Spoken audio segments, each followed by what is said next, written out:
is up, guys? It is Monday, technically, for us. How you guys doing? It's Cannan. It's Jesse. And, of course, we're the Geeky Sane couple, and welcome to the first episode of our daily Geeky Life podcast. This is a little idea I came up with. I was like, what way to celebrate the end of the RWBY Volume than doing like a little post-volume show,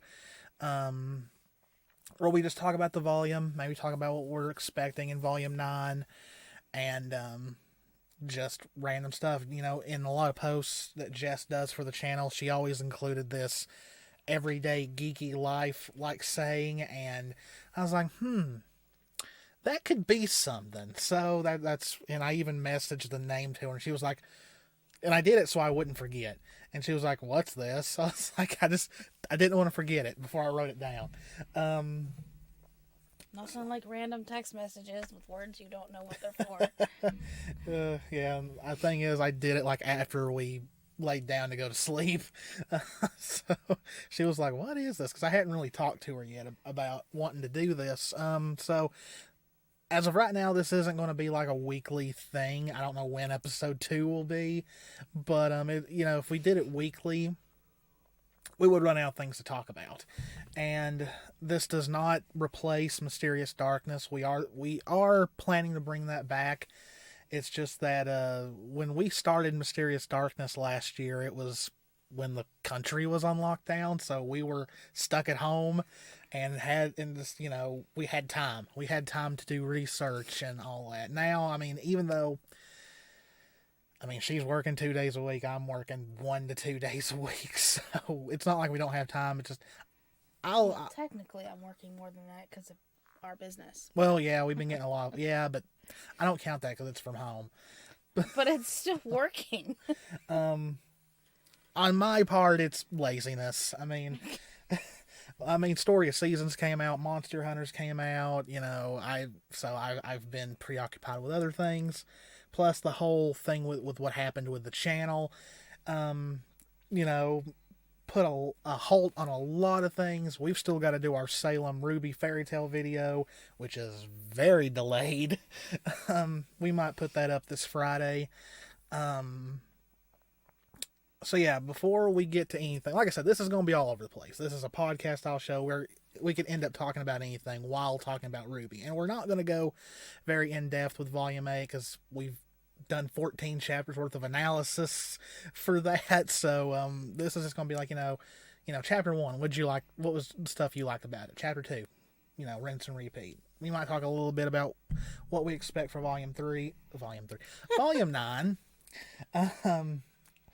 We rewatched some of the older volumes, so I've got Volume 3 on my mind. But before we get into anything, I want to thank you to all of our new subscribers, and of course the ones who have been subscribed to us for as long as everyone has. We're up to 414 by the recording of this video, so let's hit 420 before April 20th. That'll be a little joke. Thank you to all of our Patreon supporters. Are we still at 8? Okay, yeah. Trying really hard to get that number 10. All the links are in the description. And, of course, if you enjoy our content, please hit the subscribe button, hit the notification bell.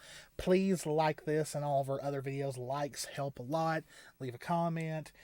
I really wish we could live stream this. This would be so much fun to actually talk to everybody. But until we get better internet, it'll have to be pre-recorded. Which, of course, whenever we find out when we're getting better internet, we will definitely let you all know. So, before we get into any RWBY stuff, I wanted to show you guys my little pickup that I got. I was going to do an unboxing of this, but other parts that I was going to include in the unboxing got delayed. So, I was like, I can't wait. I'm sorry. So, I was able to get, I think I announced this on a Let's Play, but I was able to get the Monster Hunter Rise Collector's Edition. Yay! I was very, very happy to get this. I was the only one in my GameStop that got to pre-order it. They cut it off at one pre-order. Just set that over there. Of course, it comes with the deluxe edition of the game. The only other thing it really came with, it came with some stickers. I gave those to Jess. Came with a pen, a really cool looking pen that I've not taken out yet. And of course, it came with this very sweet amiibo. And this thing gives you a really cool layered armor. Like, it is awesome looking. And I also got, I call them the kitty. So the kitty amiibo. I've got the dog as well, but it has not arrived yet. So those are the ones that got delayed, was the cat and the dog. Me and Jess are, like, next month are going to do an unboxing for the Mass Effect Legendary Edition. We got that big old edition that comes with the helmet and everything. We also got the newest, is it a model or is it more of a statue? It's technically a model since it's actually a ship, not a person. So to me, that's it's already put together. We just got it. So. It's the newest model they put up of the Normandy, so we're going to be doing an unboxing of that. I plan on doing a Let's Play of all the Mass Effect games. Oh yeah, and also, since we're on the subject of games, RWBY Grim Eclipse coming to the Switch. I'm actually very excited for that. I'm excited they're adding new costumes, they're adding the Atlas outfits and all that, and actual couch co-op that was not in the original. So me and Jess might play that as our first couples Let's Play. Her play as Blake, me play as Yang. It could happen, but we'll see. We gotta see if we can get the green screen to work with both of us on screen, because we've tried that before and it didn't work out too well. I disappear for some reason. Yeah, like we don't have the space behind us to put the green screen back a little bit more, and that's what it is. She's a little too close, but we'll figure something out, hopefully, because she still needs to race me in Mario Kart. Anything you want to talk about before we get to the RWBY stuff? Not that I can really think of. Yeah, she had to work today, so she's tired. Okay, so RWBY Volume 8. I mean, what else to say that we haven't already said? I guess you could say was a very highly anticipated volume because of what Kirby had said before. You know, it was going to be longer. It was going to be a volume, like Barbara said, and it turned out to be that. I'll go ahead and say I think it's the darkest volume in RWBY yet. And I also think it makes Volume 3 look like sunshine and rainbows, because it was rough. So Chapter 1, I think the biggest thing everybody was talking about after Chapter 1 was the group splitting once again, and for the first time, I think, ever in the series, besides the manga anthologies, we actually got to see RWBY and Yang argue and not agree with each other, which caused a whole bunch. Like, I remember there was people thinking that RWBY and Yang were going to fight. It was going to be the Civil War-like thing, when really it was just them not agreeing on something. By the time they saw each other again, they were over it. And really, I mean, and you gotta remember, we've only seen the chapters once, and that was when we did our reaction. We usually don't watch them all the way through again until the Blu-ray comes out, because with our internet and all that, it would take way longer than it needed to for us to watch it all off Rooster Teeth's website. Plus, on Blu-ray, we get to watch it in the best quality and all that. So, yeah, it's usually just one, unless it's an episode like Chapter 10, where someone watched a particular scene how many times that day. Like, I was just sitting here, I was like, oh, I can't believe this happened. Oh! Like, I kept noticing things every single time I read. I watched it a couple times, but every time I swear I'd look over. How many times is that now? I mean, I think I watched it, counting the reaction, I think I counted about 10 times throughout the whole entire day. It might have been more than that, I don't know. So yeah, Chapter 1, besides like that, I don't really remember if there was much. I don't either, so going chapter by chapter is probably not going to work out very well. Well, with you anyway. She's scatterbrain. My mind's 50 different places right now, so. Chapter 2, I think, will always be remembered for Weiss getting sucked into the Yeah. thing. Is that not the episode where the Hound was introduced? Because I know, yeah, it was. Because Chapter 3 focused solely on RWBY's group. Chapter 4 focused on Yang and them trying to get Oscar back. So yeah, it was Chapter 2. Boy, did that doggy really cause a shockwave. Like, we thought it was like this really special Grimm that for some reason could talk, but we learned later there's a reason behind that. So yeah, besides, and like I'm trying to I'm saying, I'm trying to think, and I'm sure there's probably people that'll grill us for not remembering other moments, but Weiss getting sucked into the male thing because of Nora. Well, that also led to all the moments with Blake. Just I don't ever want to do that again. Well, that's Chapter 3. And then the Hound appearing. Yeah, Chapter 3 was on RWBY's group, and yeah, Blake was very animated in that episode. She was the first time I don't ever want to do that again. That, and then the whole thing with Ruby and the Sailor Moon pose. Yeah. But yeah, I love the whole, did she realize all that before you? Because Blake is she's like, yeah, all cat-like in that scene. It was cute. She figured it out before you did. Yeah, and Ruby does bring up the fact that Penny figured out Blake was a faunus before Ruby ever did. Because it was in Volume 1 where Penny was like, "Oh, you mean the faunus girl?" Blank stares. Yeah, they had no idea what she was talking about. Then Chapter 4 was Yang and them trying to get Oscar back, and that led to Ren going off on everybody. Everybody was hoping he would say something to Jean like, if it wasn't for you, Piero would still be here. But thankfully, they didn't go that route.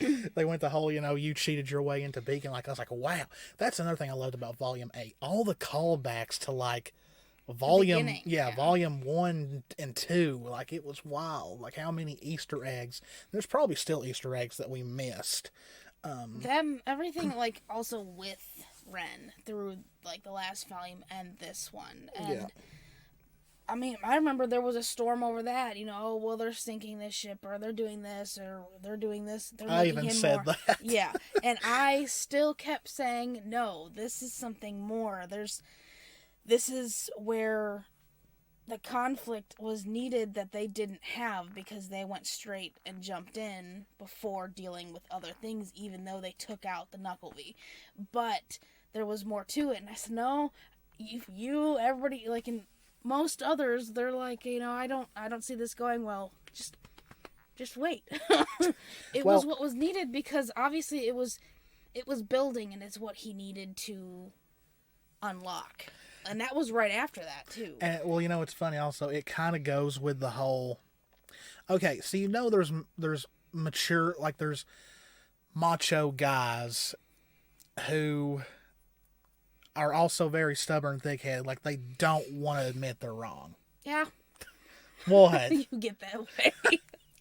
I'm not a macho guy. But no. Yeah, but I do hate to... way. Yeah. I sometimes can't stand to admit that I was wrong. I don't know, sometimes Ren just kind of came off to me he was getting into that state of being a guy who just was so stubborn and thick-headed. And if someone told him off, kind of like how Yang did, he gets all pouty, and it's almost the point where you just want to slap him upside the head and tell him to shut up. But it makes sense because of where Ren eventually went.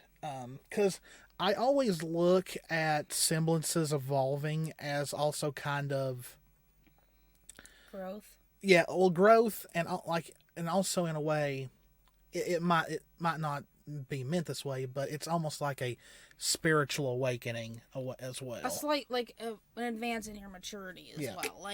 That's why when it started really clicking when. We saw, obviously there was so much going on, and seeing Ruby, start to evolve her semblance to be able to split. Now, I don't think that's her full next level of evolved semblance, but it was definitely a step up from what it was before. But something always, like, not traumatic, but like, obviously stress and emotion that's what the keys to unlock, and it's been saying that's at the beginning, but Ren hadn't developed anything since then, and him trying to, focus all the time, like, the way he was, like, when they were training, he was pushing himself too hard, and it was overloading him, so it's because he was trying to unlock, like, trying to better his semblance, but it really needed to evolve first. Well, I think whenever someone else will do it, I think it'll be handled differently, because with Ren, and it depends on the person. Well, I may be completely wrong on this, because I'm not an expert in, like, how other cultures handle, like, chi energy and all that. Like, for Ren, it could have definitely, it kind of came off in a way like a state of being, like, like Ultra Instinct in Dragon Ball. Like, it was almost like he was going through all this stress and just being bullheaded about it, but once he finally found, and for lack of a better term, his center, his state of being, and his, all that awakened, and that's what unlocked his new scent. Like, you could definitely look like, maybe like a little bit more of like Asian mythology and stuff like that, maybe, in a way. Who knows? Could be completely wrong, because like I said, I'm not an expert on it. Each person evolves their semblance different, but emotions and stuff play with that. And the thing is why I think it was so, why more anger and, stubbornness and everything went with Ren, is because he even said it to Nora. I don't know how to, I can't express, or, my emotions. I can't do this. He never knew how to do that, especially growing up the way they did, so he just kept bottling things, which, in turn, that's obviously a huge emotional buildup for him to comprehend and understand. That's another thing. I think, yeah, he can sense emotions before he evolved it, but he was working too hard to try to understand them, and even though he couldn't get them out, being able to actually see them unlocked a whole new world to him. So now it's kind of like a weight was lifted. Like, instead of all this unknown, I can't think of the word, like, something blocking your sense of this. That's why, it just kind of makes sense that once he unlocked that, now he can understand it. Though this whole talk we just did would have made more sense for Chapter 7, but this is all looking back over all the episodes, connecting. Yeah. So I think it was Chapter 4 where we also learned that RWBY had been trying to get a hold of Yang. And then, of course, we had the whole, do you think she thinks less of me? Jean thinking Yang meant RWBY when she really meant Blake. So a nice little Bumblebee moment there. And then, of course, that episode ends with the ice cracking. Now, when that happened, I thought, because they had this Grimm competition, and I could have sworn they said it would show, I think they said future volume, so it might not have been volume 8. So I thought this is when we were going to see it. But no, then we had Chapter 5, which was mostly Penny, Pietro, and Maria. And then we never saw them again in Volume 8 after that. I cried in that one, too. Yeah, you did. I cried a lot this volume. Is that the one where... Isn't that the one where they went back to Yang and them, and that's when we saw the Grimm River? I think so, yeah. Yeah, see, I thought the Grimm River was going to play it played a big role. It took the shields down on Atlas, but, something that monstrous in a way, I figured that was going to be, like, really something huge. And, it was used to take the shields down, which, I guess is big enough, but, it was like, the thing is at first I thought maybe the Grimm River would also have a play in Mantle. It didn't, because it went straight up. Yeah. The thing is because the way I've seen it, because the shields and stuff like that, and Mantle being up as high as it is, Grimm really couldn't get up there. So that river was literally the only way to insert all the Grimm up there. And, well, it makes sense, the water, because Monstra landed over it. Mm-hmm. So that's I guess that's also because I didn't know, I didn't pick up on that before, but where she landed, I think she landed over it, which would have been a constant flow of water to her for her to spit out more Grim. So a power source, I guess you'd say, for her to produce more of them. Actually, I think it was chapter 6 where we saw that. Because that was at the end. Yeah, because I know chapter 6... It threw you off because of all the farmland. Yeah, because chapter 6 was the Cinder episode.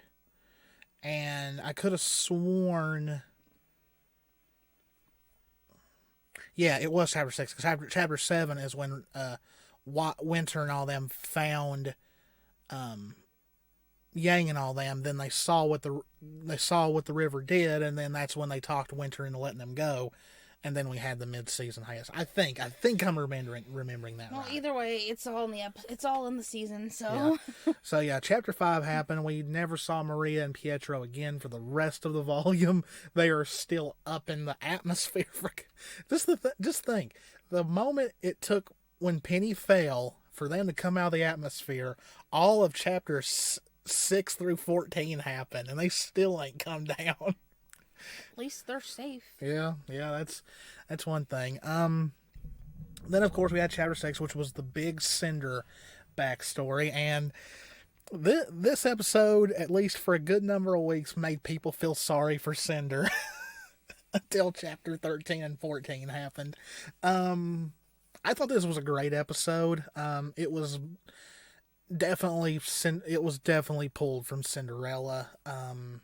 And I even said I felt bad for Cinder. I felt legit sorry. It makes me want to write a alternate fan fiction where she was saved and maybe got to live to be an actual huntress and all that instead of where she ended up. But the biggest thing I took away from that episode was that it really played with the whole evil's not born, it's created.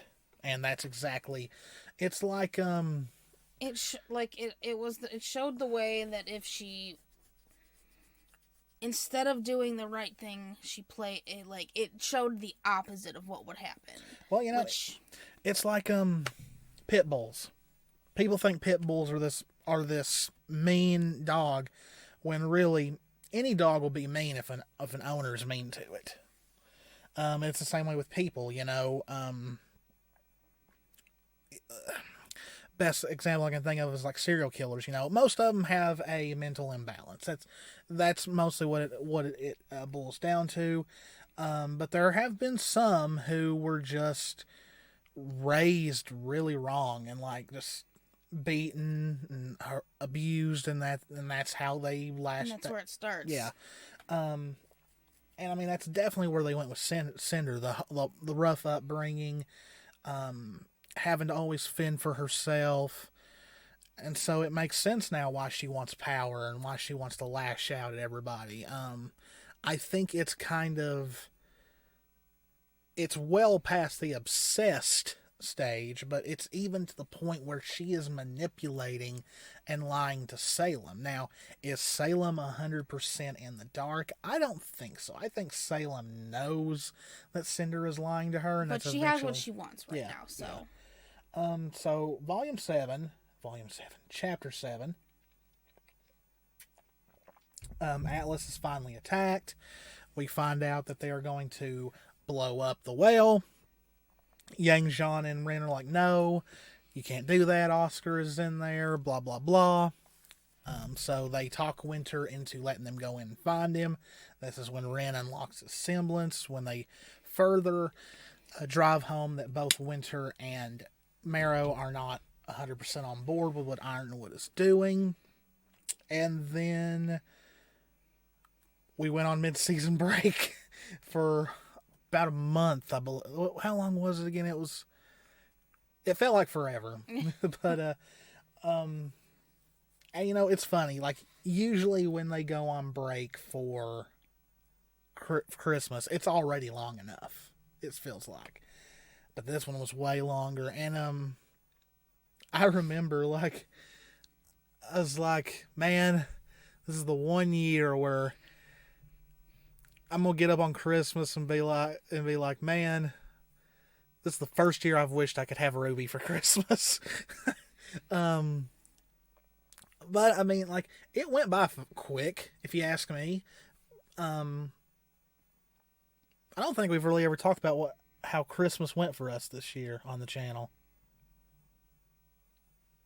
I don't remember. She got me nothing but Dragon Ball related stuff. Well, I mean, we mentioned it because you showed the figure. Oh yeah, that's right. Yeah, Christmas was good. Christmas is always good. The only thing I hated about this Christmas was, for years I have complained that it never snows here on Christmas Eve or Christmas Day. Well, your years of complaint were heard. Yeah. I think Mother Nature was like, I'm just gonna let him complain for years and years, and because the most snow we usually get around here is like what, maybe 1 to 2 inches. I mean, it lays down pretty thick, but the thing is it usually starts melting for the most part. The moment it lands. Yeah, I mean, it may call school out for a couple days because the roads, but after it lays the next day, most of it's gone. But yeah, really, this didn't go anywhere. Yeah, like really, the only places in East Tennessee that get a lot of snow is the mountains, because we're down here in the South. It's not as cold as it used to be, though. It still gets. Seems like on the nights that it really, really gets cold, there's no precipitation, so it doesn't snow. But I think the closest it ever came to snowing on Christmas was like a light flurry one year when I was younger. But so I was at work, and they had talked about there being a possibility of snow, and I mean I didn't think much about it because it never does. And she's here at the house, and she doesn't even know it started snowing. Well, I started getting text, hey, need to get out of there. It's getting bad. It's starting to lay. And I was like, what? And then I didn't know until someone came and told me, and I went and looked outside, and whoa. Yeah. So, I left work early by like 2 hours before I was supposed to get off. And let's put it this way. My store manager at work was the only one who got home because he was the only one that had a 4-wheel drive truck. I literally was sideways on the highway like 2 or 3 times. There was thousands of people stranded on Christmas Eve. I have never seen this much snow on Christmas. And so I finally got straight. Luckily, there was no one else on the road with me. And I'm cussing up a storm. I am pissed off. You more had than dinner anything. in the truck. Yeah, I had what we were eating for dinner in the truck as well. Like, that's going to get cold. How long am I going to be stuck here? But I finally got the vehicle straight, and then I was like, I've got to get somewhere before I'm forced off the road. So I picked the perfect spot. I pulled into the graveyard, and the truck was stuck. Like, I was stuck in the snow and in the mud. I parked right in the mud to top it all off. So, man, I sat there for, I don't know, a good 2 hours before a friend of ours finally came and got me, because he had a four-wheel drive truck. Got me home. Yeah, I was like, man, I'll never ask for snow on Christmas again. But the truck had to sit there for another 2 days before the snow melted enough for us to go get it. And that was most vehicles. Like, when we could get out and actually go somewhere, you still see vehicles stranded all over the place. But tow trucks were all over, and things. Now, if he had weight in the bed of the truck, he probably could have made it a bit further. The tires were not good as it is, but if he would have had weight, yeah. And if the mall wouldn't have waited, so yeah. I partially blame the mall. But the thing is, even after the snow melted and all that, still couldn't get the truck out because of all the mud. So we eventually got it out and all that, but took a few people, but yeah, that was trip. That was something. That was I was so mad. I even got on the mall's Facebook page and just raised hell on them. So did a lot of other employees too. It got deleted though. I remember it got deleted like after a couple of hours. But I think the next time there was a threat of snow, They shut down the mall. Yeah, they did. they were saving their ass. Like every employee comment that was on there, all of them got deleted, and they did just okay. Well, there's a threat of snow. Mall's closed today. Yeah, or they closed early. I can't remember which one it was, but So yeah, I think that was really the most really eventful thing that happened during the mid-season hiatus. So RWBY comes back, chapter 8 of volume 8, and it's the 100th episode. The 100th episode did not have Yang in it at all. I was so upset. Being a Yang fan, I was like, how do you have the 100th episode and you left one member of Team RWBY out of it? But then again, like, in a way, like... It wasn't exactly planned around it, either. But I mean, it's not like they decided to do something grand for the 100th episode, though in a way they kind of did with how the episode ended. But, two major things stick out. The talk between RWBY and Blake, which everybody has been wanting. And, like, there's some people who will still joke that RWBY and Blake have never talked. Yeah, they have. They talked in Volume 1. There's a few interactions between them in Volume 2 and all that. But, they had never really sat down and had, like, a meaningful moment, which they did here. So a great, more than likely future sister-in-laws building up there. And then, of course, we had the reveal of what the Hound was. Now, this was some horror movie stuff. I love the choir music that they used at the very end of it. Like, it just set this really disturbing, dark moment. Like, it was awesome. So, yeah, we now know what Salem's been doing with the Silver-Eyed Warriors. It's just that I still wouldn't jump to conclusions that Summer has met the same fate. I still think Summer's going to remain a mystery for a while. We're just getting bits and pieces as we go. But I think this was her, like... Yeah, she's probably experimented on many over the years, but her first full-on experiment was this one. She's probably just kept him around and alive. This way, anyways. We don't know how old that... I just wanted the Hound to be a special puppy. That's all I wanted it to be. Just this cute. Because, like, I'm sorry. Well, you even said yourself when he was sitting there with Salem and his ears were just up and she'd pet him and he'd do this. It was kind of cute. Yeah, but I mean, then he disfigured himself. Yeah, that explains why. If any of our dogs start doing that, then something's wrong. So, Chapter 9... pretty much, like, besides the finale, I think was the biggest cliffhanger of the season.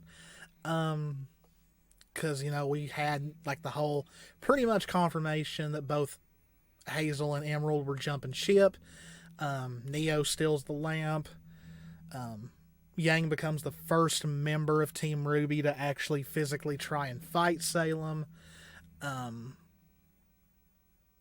R.I.P. Hazel, because this ended up being his last episode. I love the keep moving forward line in it. And then Oscar starts charging up this attack, and boom, episode's end. And then we got another delay because of the storm in Texas, and man, that was wild, because... So didn't you say your dad said that Texas has had snow before? Yes, they've gotten snow, but nothing like that. And the way the roads are designed and everything down there, the houses, everything, nothing is equipped for that. They're not insulated. They're not, and they wouldn't have insurance, just like here with the flooding. Most people around here didn't have insurance to cover flooding costs because it wasn't a huge thing here. So in Texas, it's kind of the same thing. Yeah. They don't have all that extra stuff. Yeah, and some people are saying, oh, it snows way more here every year. Well, it's good for you. Your area is equipped for that. Texas is not.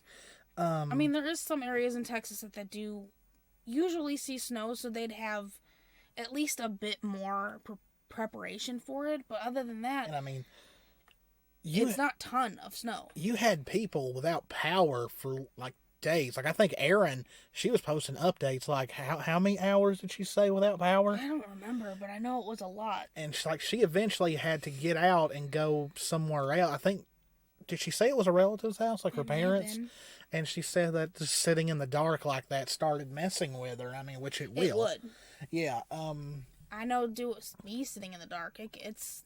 I know that feeling. It's you need to get somewhere where your mind's not.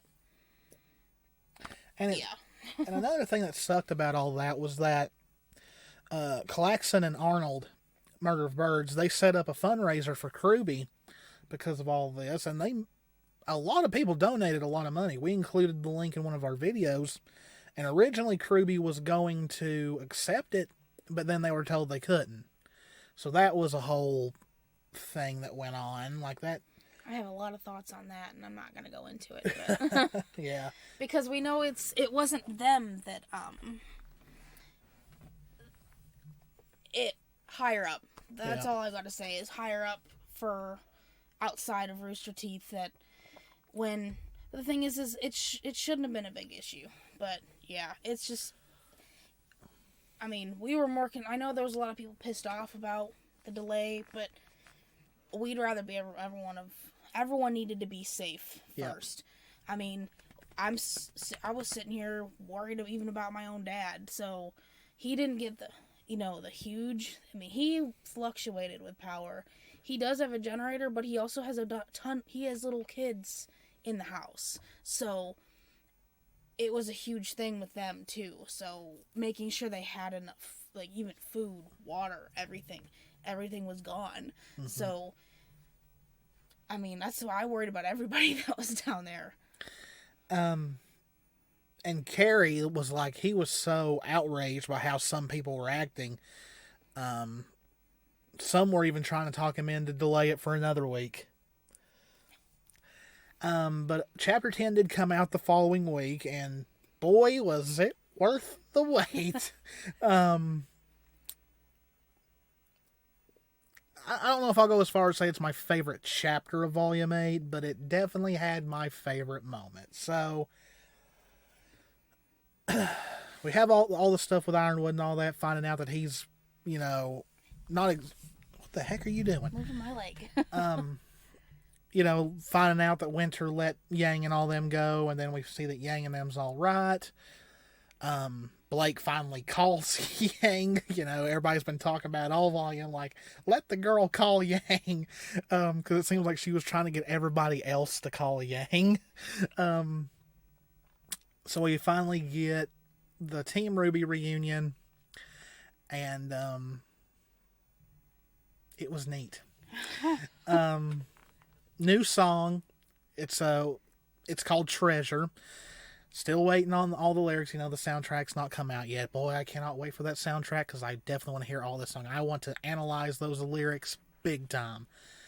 But so far, from the little lyrics that we have, my life is paused when you're not here, and the fact that, yeah, it showed Yang and RWBY and Yang and Weiss, but it seems like the Blake and Yang reunion was the centerpiece of this. It's either a Bumblebee song or it's a Blake song, and it's going to be her version of All That Matters, in a way. Yeah, it could be either that, and then to sum it all up, where's Nora? And that made me excited for the next episode because we knew we'd get a Nora moment, and boy, did we. Yeah. But the other thing up to that point that I've absolutely loved through this volume is actually Whitley's development. Yeah. It connects to what Whitley done good this volume. It connects to what Willow said when she first saw Weiss and we first saw her. You left him with us. You left him behind. Yeah. Why do you think he acts that way? But taking Jacques out and everything, and Whitley actually firsthand seeing everything play out in front of him, definitely changed something. And just the moment, even the ones, well, I didn't do it for you. And she goes, I know. It made him, and it made him, you could just see it kind of in the emotion in his face. It made him happy that she didn't want him to do it for her. She wanted him to do it because it was right. And all the stuff that he's done, it was definitely a huge thing I was happy to see, because it just shows that their family's coming together. They're rebuilding their family together again. So, well, like I said, Whitley done good this episode. I like Renora, but we got a Bumblebee moment to talk about here. I mean, really, there's nothing more I can say about it that I didn't say in our reaction or our analysis. What really surprised me about this scene was what happened after the fact, and that was the fandom's reaction. Now, of course, you've still got people, oh, I do that with my friends. Well, like Hunter said, if you press your forehead to your other friends' foreheads and you cup their faces, that's great. That's great that you and your friends are that close, but that's not universally normal for everybody. But I don't know a friend that I've done that with. But just there was people who were not 100% behind Bumblebee that after this moment they were like, okay, yeah. And then you have, major people in the fandom like Cal and Hunter pretty much saying, yeah, the ship's confirmed at this point. There's no denying it. And I think Cindy and Xiaolong were on the same lines of it, and we were too. We're like, Bumblebee's canon. I mean, yeah, we still haven't got a kiss, but a kiss is not. You don't need a kiss to validate a relationship. Yeah, to me, what we got was better than a kiss. Like, to me, that spoke volumes. And if the song Treasure really does end up being like either a Bumblebee song or a Blake to Yang song, yeah, game over.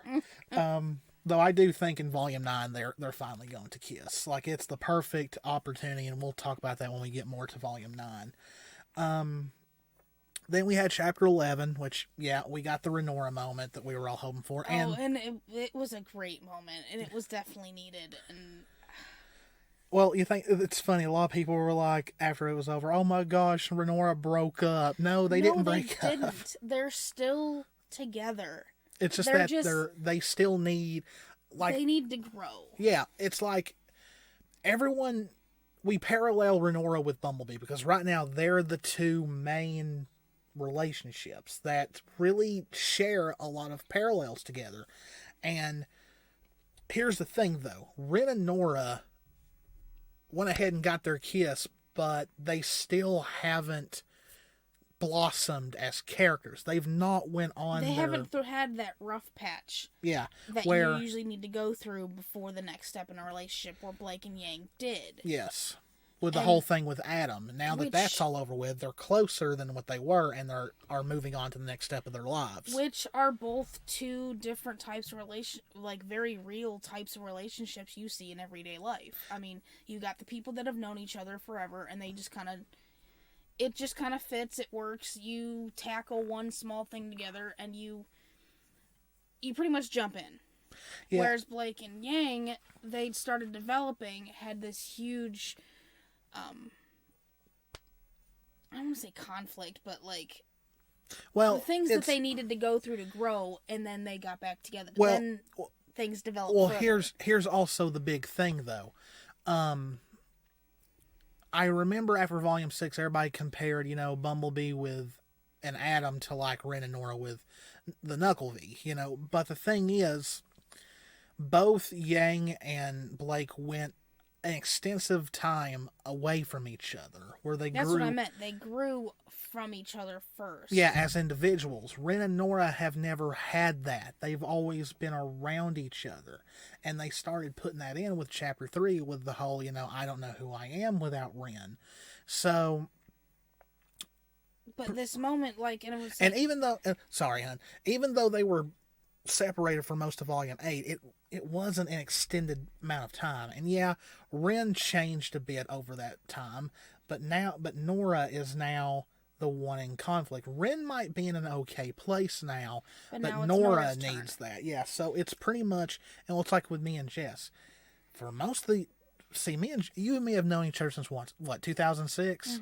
For most of that time, she lived in Ohio, I lived here. So we had this very long time where, like, we didn't physically meet until 2015. So yeah, so by the time we met each other, we were totally different people than who we were when we first met. So, you've got to grow as a person before you can be with someone else. Because if you don't know what to do with yourself, what are you going to do with somebody else? And that's what they're painting with Nora and Ren. Nora may love Ren, and Ren loves her back. And they said it. Yes. That was another thing that made that moment even more But amazing. Nora doesn't know who she is as an individual without Ren. She needs to figure that out before their relationship will fully work. Or with Blake and Yang know who they are now. Blake is a completely different character than she was in Volume 1. Yang is too. Yang's went from this happy-go-lucky, take everything in strife, party girl, to, she's... And relying on anger and semblance she's, to thinking. We've seen since Volume 7, Yang still has her jokey, playful side, but she's a more mature character now. She does brood a bit more. She does doubt a lot of things. It doesn't mean they're done growing. No, it doesn't. No. But the one big thing also, and I think I've seen like 1 or 2 posts about it, along with the whole, they broke them up. No, they didn't. And they're like, well, okay, now they're going to separate them. No, not necessarily. They can still, that's what I'm saying. They're still together. They were in Vacuo. They're still a couple. Yeah. They're still together. But moving forward, like, to develop them further, they're kind of at a standstill, but a flat point, I guess, right now. It's like we're together, but we're putting moving forward on hold while I figure myself out in a way. Yeah, so you can still love each other and everything, but they're not going to do Don't anything expect else. a kiss. They're not going to do anything else major until she grows a bit more. Which means Nora's probably going to get a really big character arc upcoming. Who knows? And we did learn a little bit, her mother abandoned her. Yeah, to save herself from some grim. So we learned that about Nora. So we know that we'll probably get more. That's why I'm thinking we may get, when we talk about 9, we may get bits and pieces of the others. Maybe we might get, if we get a flash to them, maybe we might get a story on Nora a little bit more. That might be the one thing away from Team RWBY. But we'll get into that more when we do talk about a little bit more about 9. But that's just the thought on that. That would make sense, though. Yeah. So anyway, Chapter 10 ends with, we didn't even cover this in Chapter 10 about the ultimatum. Ironwood's pretty much going to blow up Mantle if he doesn't get his way. They start coming up with... they start coming up with a plan in Chapter 11. And tell you guys the truth, the week between Chapter 11 and Chapter 12 was a long week for both me and her. Now, I'm pretty sure it's okay to talk about it. About the email and all that. Oh, yeah. Oh, God, that... So, if you don't follow us on Twitter, and if you never found our backup channel and saw the video we post on there, because we never really went in length about what happened. God, if you see the video on there, I look like a train wreck. I was so lost. So, beginning of March, I'm really thinking it was March 9th. I woke up. I'm usually always the one that wakes up first, unless she's got to go to work. Or at a convention. Yeah. There's rare occasions, but... One time I got up way before her. I got up at like 7 o'clock in the morning. He was ready to go to the craft fair and everything. Well, when you drive 9 to 10 hours one day, you tend to be tired. And unlike you, I went to bed. And usually whenever I get up, first thing I do is check the channel, see if we got any new subscribers, see how the newest video's doing, because we were uploading a video. It was her video about Blake. And our channel wasn't coming up. I was like, okay, well maybe YouTube's glitching. So I just typed in, one of our video titles, nothing. I was like, okay. So I went to Twitter, clicked on the link to the channel there. That's where I found out that our channel had been terminated. I turned to Jess, and said, Jess, our channel's gone. I said it. I was up instantly there. Yeah, I said it way more dramatically there. But, talk about waking up to a full-blown anxiety attack. Yeah. So I don't think I settled down for a week. Yeah. So, she checked the email.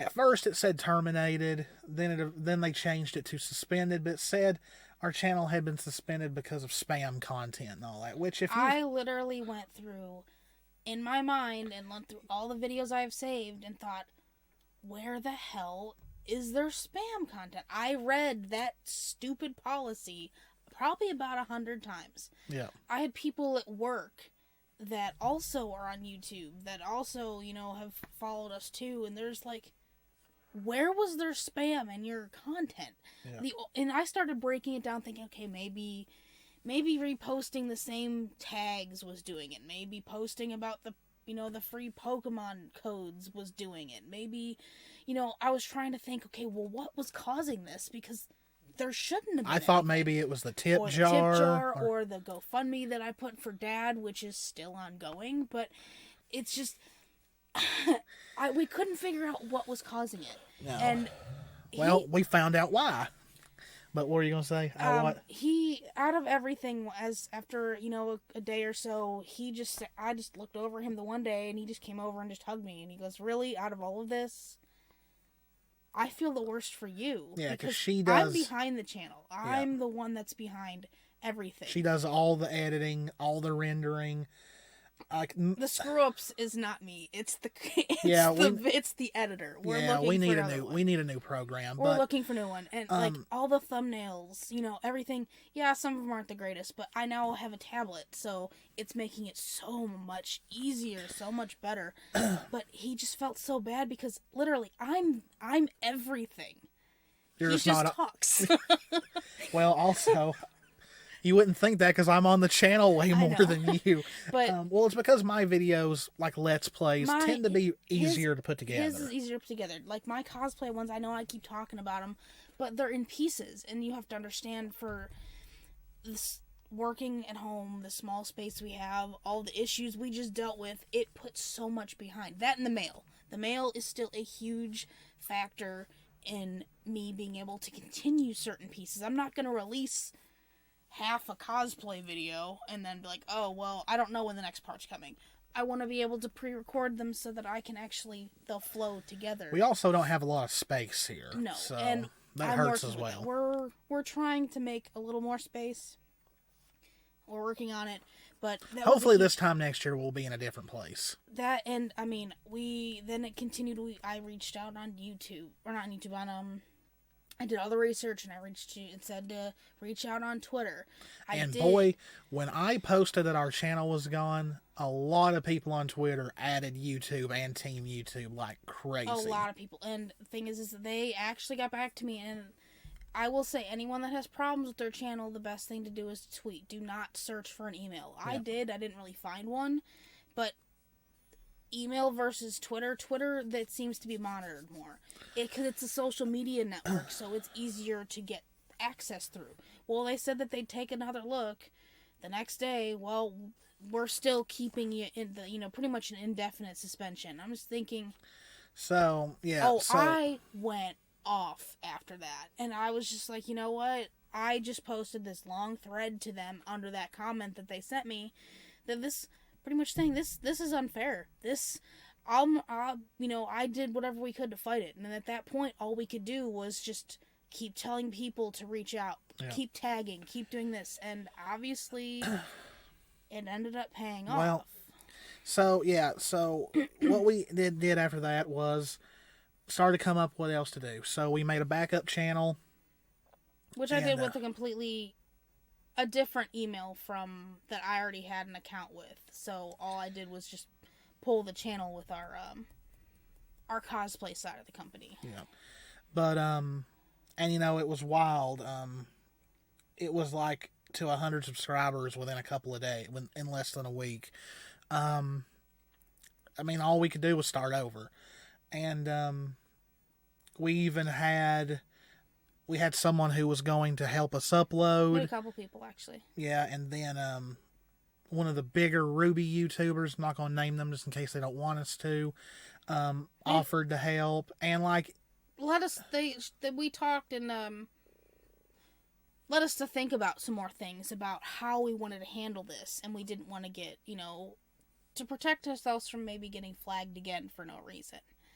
So, but we had to make some decisions at that point. Yeah, but it was wild because it was showing us that the bigger, at least some of the bigger channels know of us, are starting to and notice us. And we're starting to blend into, like we're nowhere near there right now. We've got a little over 400 subscribers, which I'm proud of that we've done that in less than 2 years.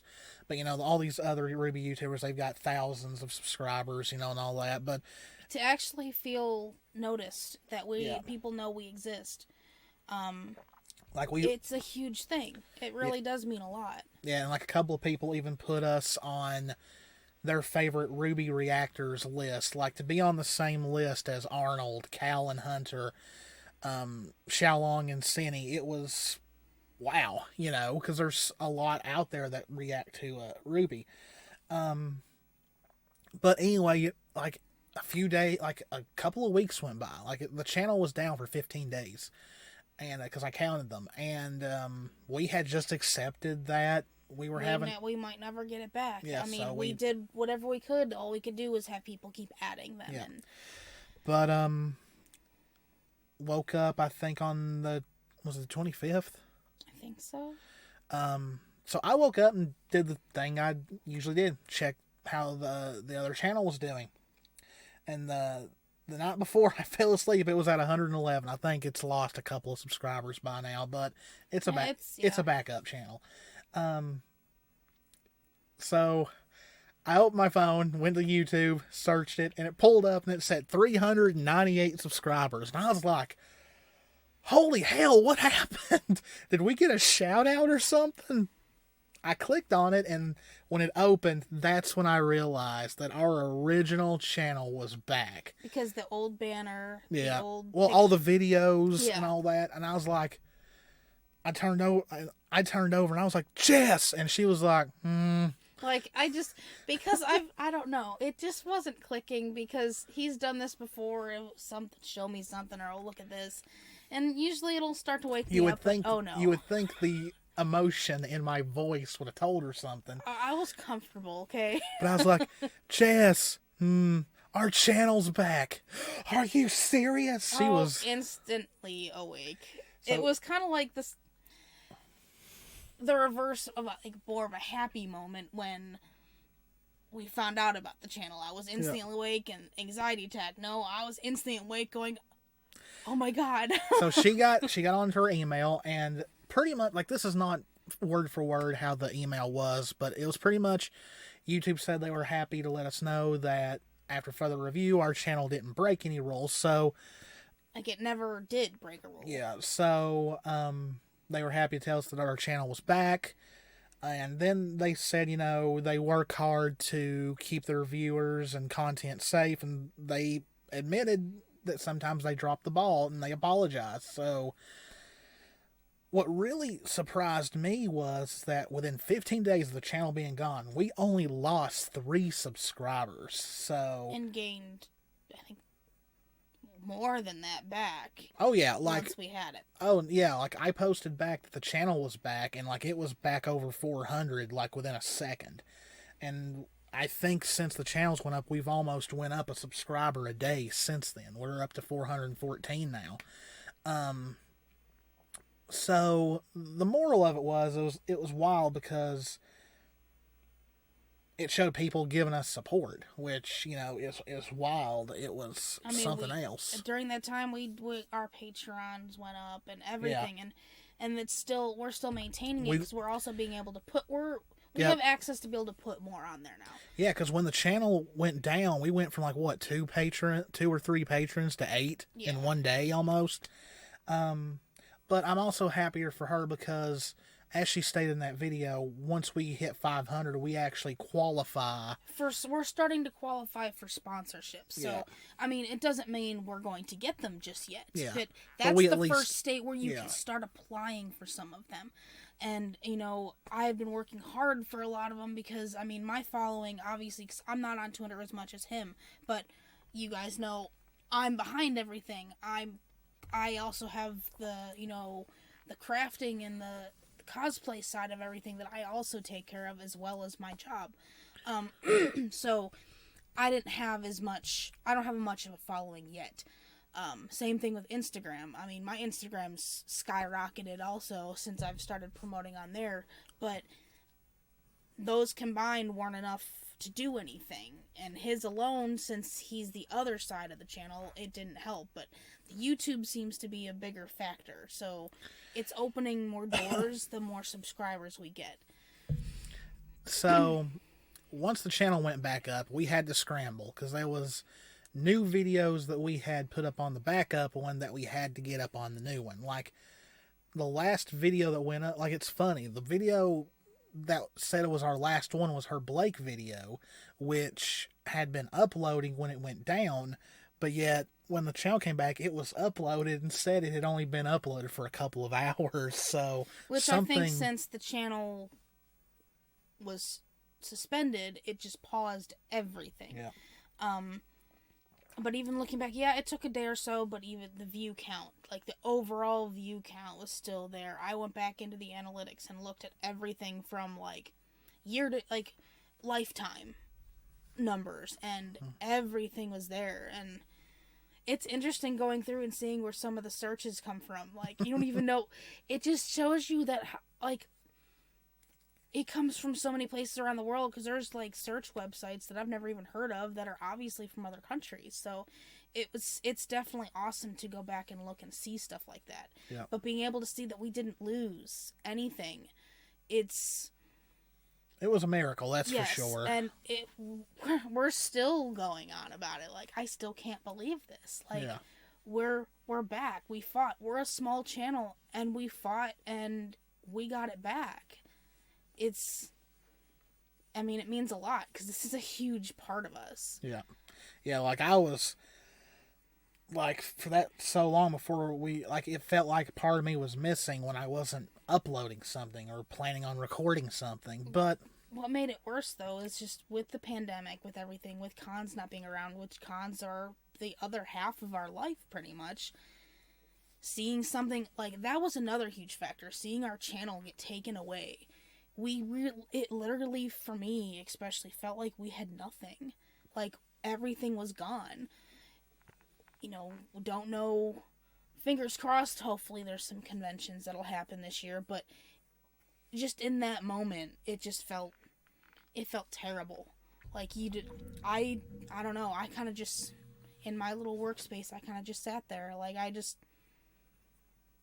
didn't know what to do with myself. I couldn't watch YouTube videos because it just made me think of all that. But anyway, once it came back, we had to scramble. So much to re-upload. And we got it up pretty quickly. Yeah, I was shocked. For some reason, our internet just decided, okay. Yeah. Here. we put up our Chapter 11 reaction, which we never got to upload. We put up the 12 analysis, the 12 reaction, because we had already done them. Like, we were just, like, in 2 days, I think we put up almost 10 videos, it seems like. And I had redone, on the other channel, I had redone my first part of the Liara video, and updated the thumbnail and everything, and I liked it so much, she changed it. Yeah, I just changed the new one, and just, yeah. I was going to put Ada's up, but I don't know, and then the next day, that's when everything changed, so. Yeah, there's only one video on the backup channel that's not on this channel, and it's my first Let's Play of Resident Evil 7. We'll re-upload that to this channel once I get done with the remake. But so yeah, Chapter 11 we pretty much talked about with Renora. Chapter 12 was amazing. Seeing Emerald trick Ironwood, and then finally seeing that Winter did in fact turn on Ironwood. All the stuff with Ambrosius, the spirit of creation, turning Penny into a real girl, pretty much fulfilling the Pinocchio story. And then things got bad in Chapter 13. I'm not going to lie. Chapter 13, I had a headache for almost an entire week. Because, there's nothing wrong with theorizing, but the amount of people who were just spreading around that Yang was dead, it gave me a literal headache. I had to step off Twitter for a day so my headache would go away. And, there's nothing wrong with getting emotional. There's nothing wrong. But when you start tweeting to RWBY, F you, F RWBY, F Neo, I'm dropping the show, because someone literally thought Yang was actually dead. But here's the thing, though, with Yang falling. We all assumed that all of Team RWBY was going to fall because of the intro. But I was scared to 100% get behind that, because RWBY has got a history sometimes of showing something in the intro and it not exactly happening in the show. So I was like, I want to go with that theory, but I was like, if one of them falls in Chapter 13, then yeah, it's happening. Which Yang did. With, the comments that go in towards RWBY and stuff like that, and I'm dropping the show, or no, Yang is dead, and trying to pass it off as facts. Here's the thing. It was from people that, out of the woodwork that no one's ever heard of. There are no followers, no. It always is. They create an account just so they can say something. And it wasn't even. Yeah, I mean, everyone had theories and things like that, and it was definitely interesting to see some theories. Even some of the ones where people thought Yang could actually be dead. Some of those theories were actually really quite interesting to read how they were perceiving it from that point before we knew more. The biggest thing obviously none of our followers or anything like that. No, but it was literally just the accounts that you've never seen before. It's existed or newly made. I'm just thinking, really? If the show wasn't called RWBY, RWBY, then I might have been concerned that Yang was dead. But you're not going to name a show after characters that are literally in the show and kill them. It's like I said, it's like if Korra had died at the end of Book 3 and they continued to call the show The Legend of Korra and she's not even in it anymore. Yeah, that doesn't work. And the only reason that we knew, but the only reason we also still pushed that, Yang wasn't dead is just because the little things even that, that we noticed or that I noticed that. Well, there was people legit getting upset, and I had to spend that whole day on Twitter telling people, calm down, it's okay. Yang isn't dead. She's a main character, It was just... Whew. Yeah, I kind of just stayed off, but, everyone has their theories, and like I said, some of the ones where Yang is Yang, I've read a couple that where they scenarioed, okay, well, what if Yang really is, she really did die, this, if I looked at it this way, if, from a writer's standpoint, it was really interesting, which, like I said, all theories, and the thing is also, you can't look...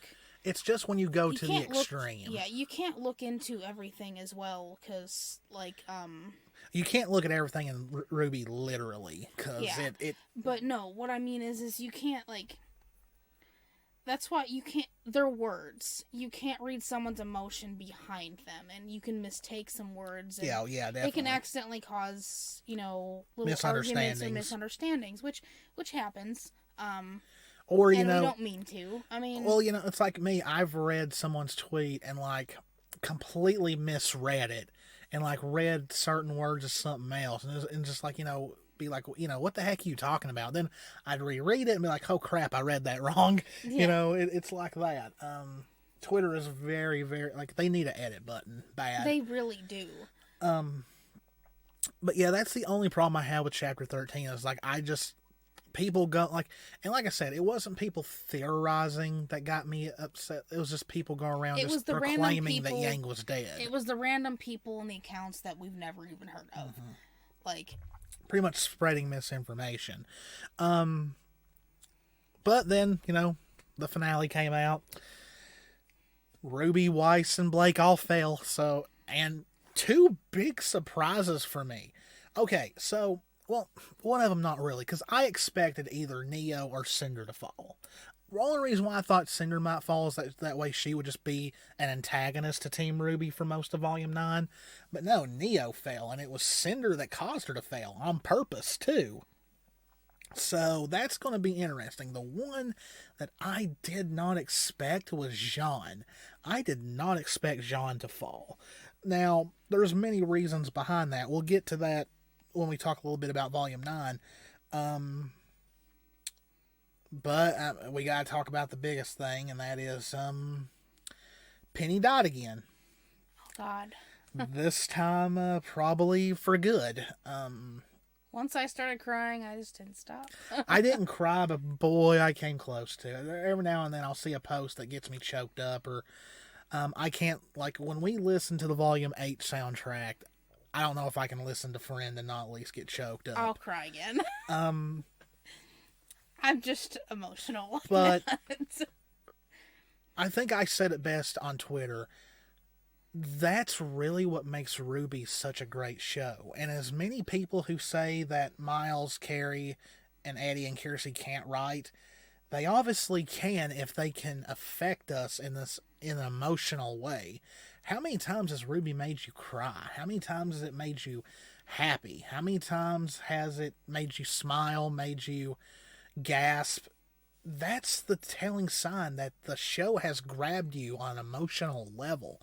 You care about these characters. You care about where things are going. So if you ask me, RWBY does I've watched a lot of anime, okay?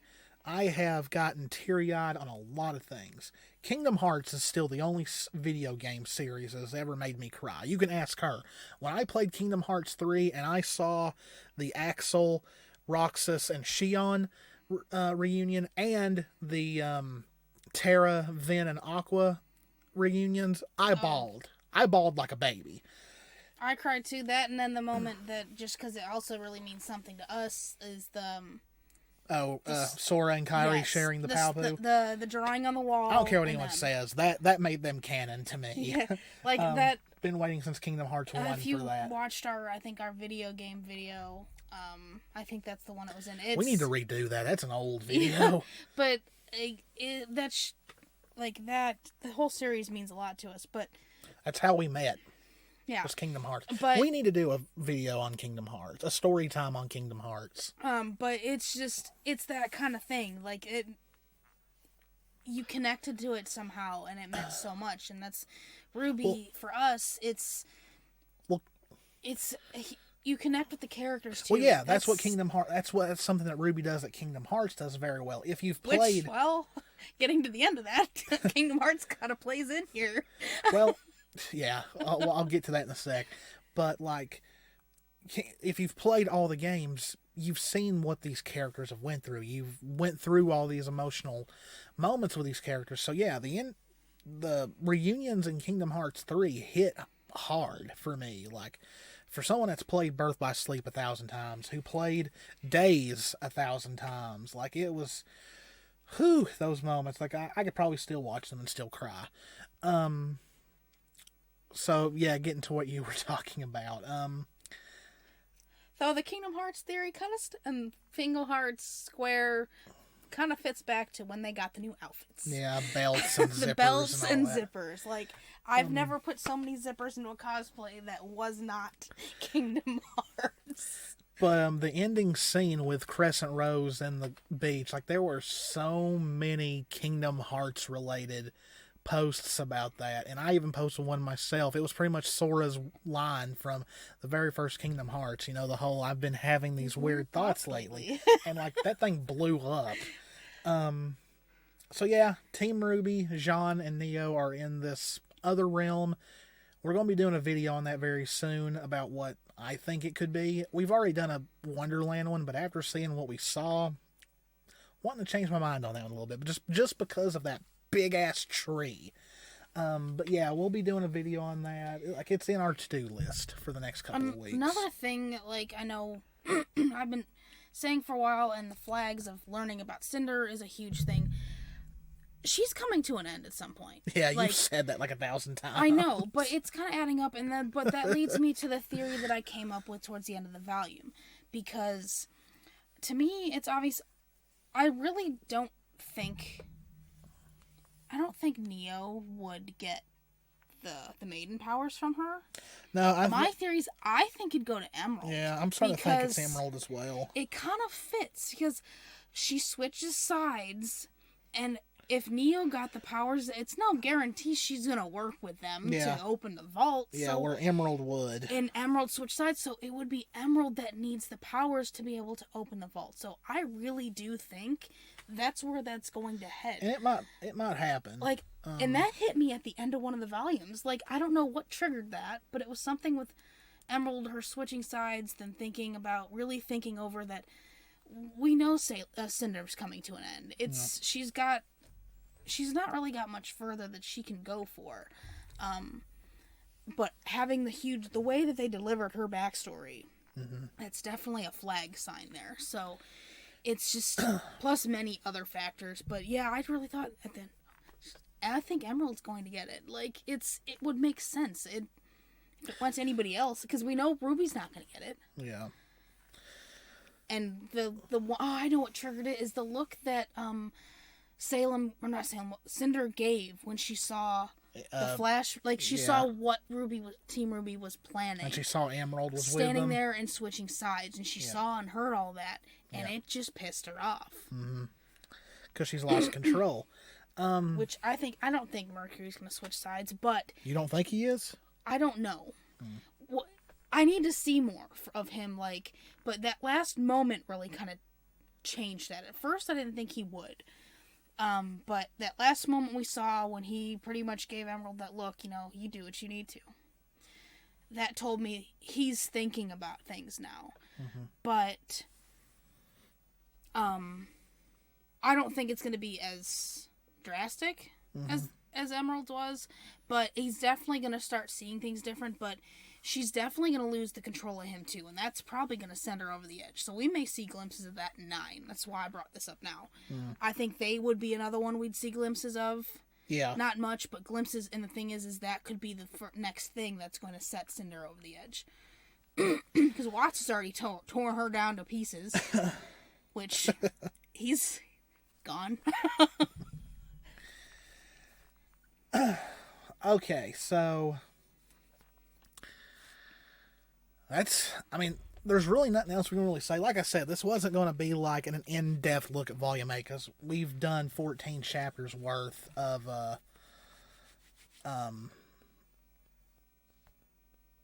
analysis videos, and all of them are almost all of them are over an hour long. So just a little, look back at the volume. For Volume 9... As a whole, anyway. Yeah, and Volume 9 as a whole, it probably wouldn't be right for us not to see what Nora, Ren, and all the others are doing with all that, but I really want Volume 9 to almost focus on Team RWBY, Neo, and John. I think it will. I think it'll have a huge focus on them. But that's why I'm saying, like I kept saying, I really think that we're still going to get glimpses of the others. Like, be an episode of RWBY and them, and then it'll jump for at least a little bit of the episode, this group here, or maybe a glimpse of, Tyrion and Mercury, maybe a glimpse of Cinder and Salem. I don't think we're going to see too much, maybe, depending, but definitely the others, all the people. I mean, I've also seen that maybe we might see glimpses of Team Sun. We might see Team Coffee as well. It wouldn't be right to not at least just even see them, with the way they left them all there. Here's the thing about it. I wouldn't mind it because it creates a sort of mystery or foreboding, like what happened to them. But also, you gotta remember, we've still got Crow, Robin, and everyone else, Maria, and Pietro. still in the Atlas area. And technically, I think Volume 9 is still going to count as part of the Atlas It's arc. gonna be So I don't the want Atlas and slight crossover into Vacuo. because I don't. Like, so I the don't. in between, I guess you'd say.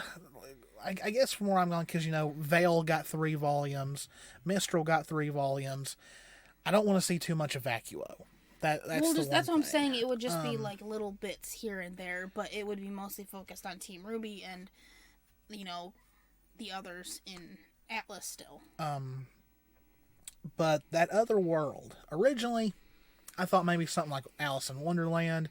Others have said Wizard of Oz. Others, and Hunter even said Peter Pan, because Peter Pan lives in this big old tree. But as big as that tree was, it just screams Yggdrasil to me, the sacred tree, which is in Norse mythology. It's where Asgard is. This place could be based off Norse mythology, where it's kind of like where the centerpiece of all the 9 realms is, which kind of fits because it's possibly the world that's connected to all the vaults. And it could also be Valhalla in a way, because maybe we might see past dead characters. And in a way, if you think about it, each member of Team RWBY, Neo, and Jean may see someone that's connected to them. Which would explain, Yeah, because RWBY will more than likely see... and this is going based on the theory that Summer is not dead. RWBY will see Penny. A lot of people have said that Jean may see Penny, but RWBY has always kind of been the centerpiece of Penny's story. So I think it makes way more sense for Penny to come to RWBY. Weiss will see Jacques, and that might paint a little bit more of closure for her with him, because she did want to get him out alive. Yeah, she she did what she did, but she didn't want to lose her. She didn't want her father to die. Mm-hmm. So, and the shock on his face was definitely that moment. Like after all I've done, she still cares. Me. Yeah. So it would be, since obviously Ironwood took him out, it would make sense. That would be his closure, slight redemption, even though he's gone. So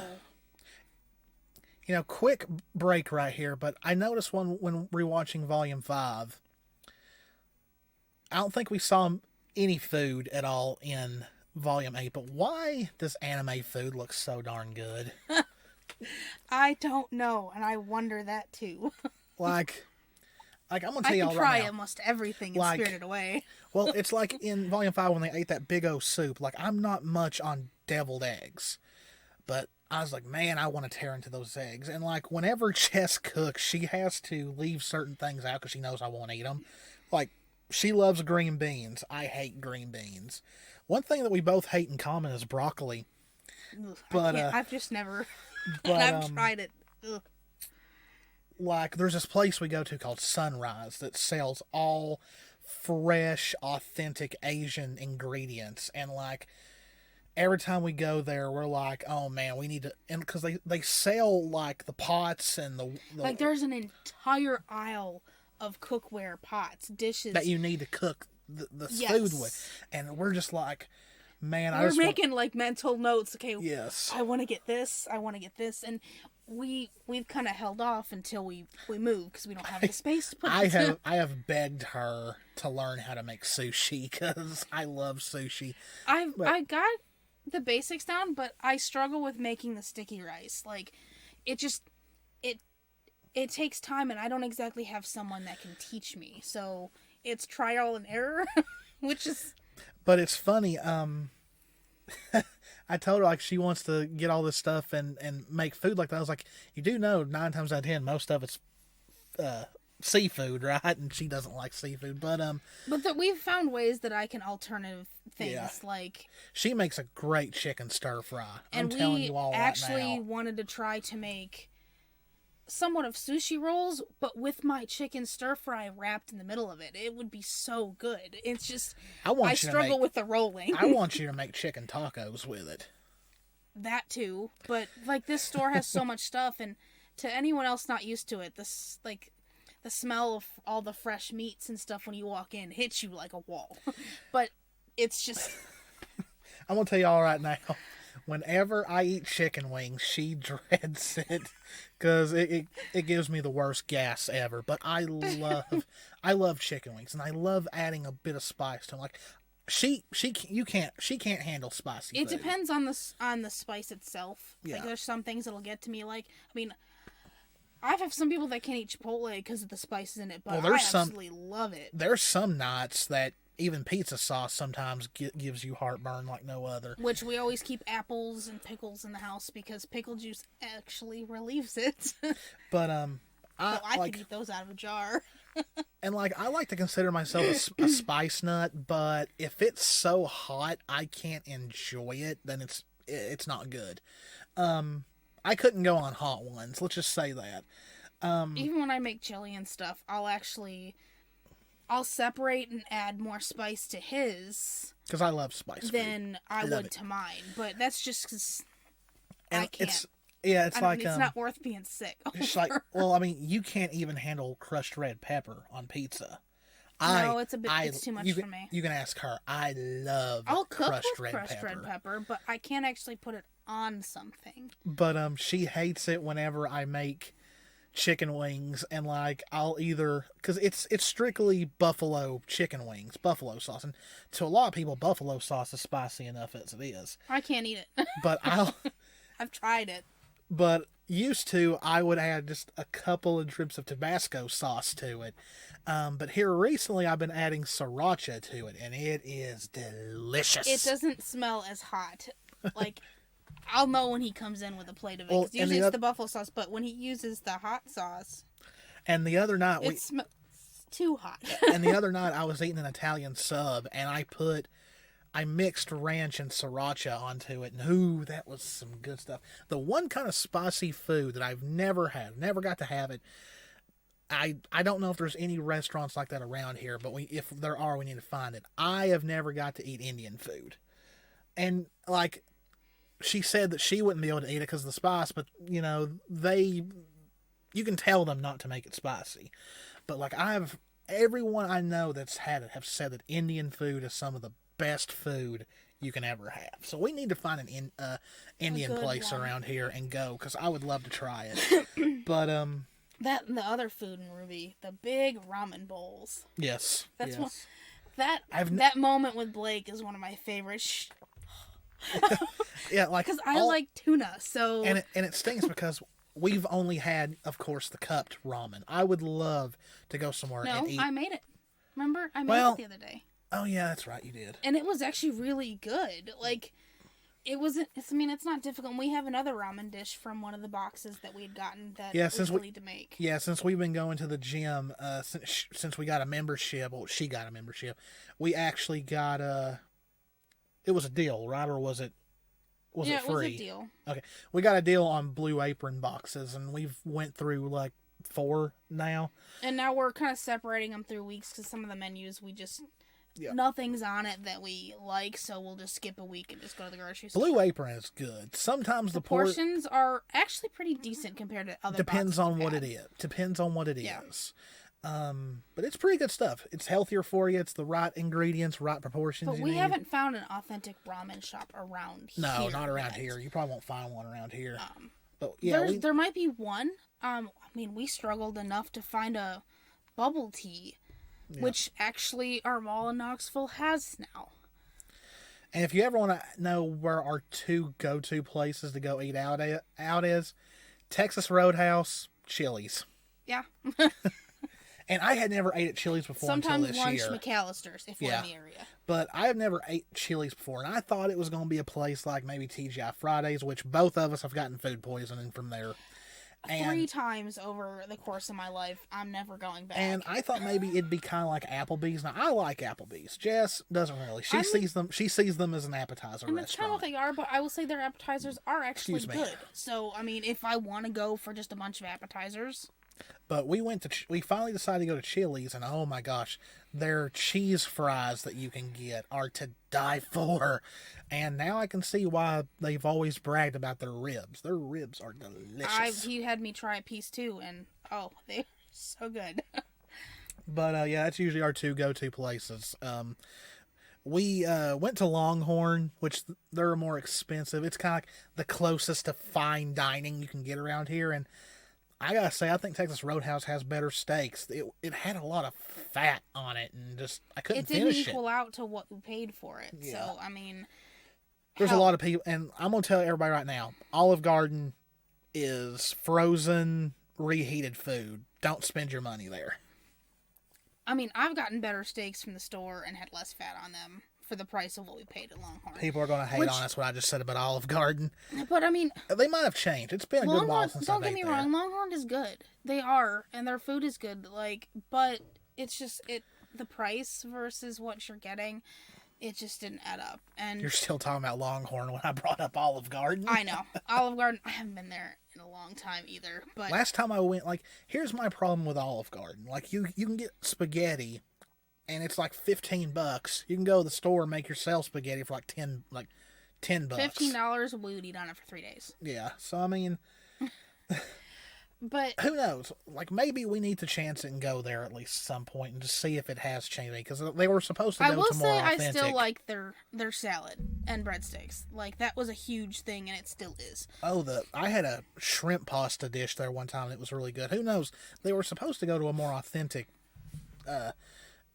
way of doing things, like ingredients and all that. But who knows? Speaking of also anime food, maybe once we actually get to move out to our own place and all that, I have recipes from stuff from Spirited Away, from Totoro, from Geeky.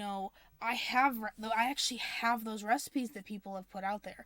Maybe since we'll have the space in a kitchen, we could actually do videos where we actually make those dishes, because it wouldn't be hard.